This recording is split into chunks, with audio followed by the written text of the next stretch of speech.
కృష్ణ యాదవ సంఘం తరపున అందరికి ఈ యొక్క వనభోజనాలకు వచ్చిన ప్రతి ఒక్కరు కూడా మా యొక్క నమస్కారాలు. అలాగే ఎంతో మంది యాదవులు రాజమండ్రి పరిసర ప్రాంతాలు, రాజమండ్రిలో కూడా యాదవ కమ్యూనిటీ చాలా ఎక్కువ. పూర్వం నుంచి కూడా బ్రాహ్మణ్స్ యాదవ్ తప్పించి ఏరే క్యాస్ట్ లేరు. అలాంటిది అలాగున్న యాదవుల్ని ఇవాళ రాజమండ్రిలో సరైన ప్రాతినిధ్యం లేదు. ఒక్కరు కూడా ఏ విధమైన పదవి లేదు, ఒక చైర్మన్ లేరు, ఎవరు లేరు. ఇవాళ మేము ఈ బలాన్ని ఇంకా వచ్చి ప్రతి గవర్నమెంట్ కూడా మమ్మల్ని ఒక్కసారి గుర్తించి ఈ యాదవులకు మంచి ప్రాధాన్యత ఇవ్వాలి.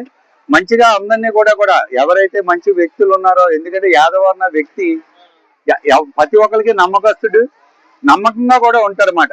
ప్రతి ఒక్కరికి నమ్మకంగా ఉండే వ్యక్తి మాట, ఎవరికి తప్పు చేయడు, అన్యాయం చేయడు, అలాగని మోసం కూడా చేయడు. అలాంటి వ్యక్తులు వీళ్ళందరూ మా కులం అంతానే.